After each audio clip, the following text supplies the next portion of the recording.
హరే కృష్ణ.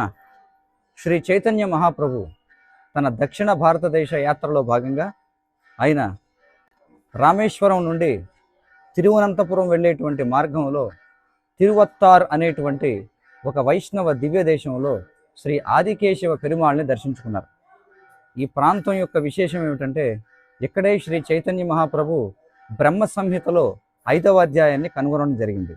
ఈ బ్రహ్మ సంహితలో 5వ అధ్యాయం అనేది గౌడీయ వైష్ణవ సంస్కృతికి అత్యంత కీలకమైనటువంటి గ్రంథం.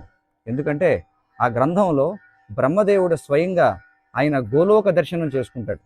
గోలోక దర్శనం చేసుకొని ఆ గోలోకంలో జరుగుతున్నటువంటి విశేషాలు, శ్రీకృష్ణ భగవానుని యొక్క వివిధ ఐశ్వర్యాలు, ఆయన యొక్క విస్తరణలు, దేవతలు ఆయనని ఏ విధంగా సేవిస్తున్నారు, ఇలా అనేకమైనటువంటి అద్భుత విశేషాలన్నీ కూడా శ్రీ బ్రహ్మ సంహితలో నమోదు చేయబడ్డాయి.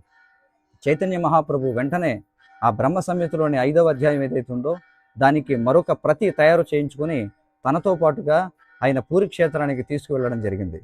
మరి ఈ అద్భుతమైనటువంటి తిరువత్తారు అనేటువంటి ప్రదేశంలో మనం ఈ బ్రహ్మ సంహితని పారాయణం చేయడం అనేది చాలా మహిమాన్వితమైనటువంటిది.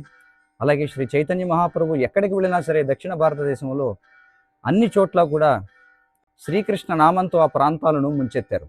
అలాగే ఈ తిరువత్తార్ అనేటువంటి ప్రదేశాన్ని కూడా శ్రీ చైతన్య మహాప్రభు తన యొక్క గానంతో, నృత్యంతో ఇక్కడ ఉన్నటువంటి జనులందరినీ కూడా కృష్ణ భక్తులుగా మార్చారు.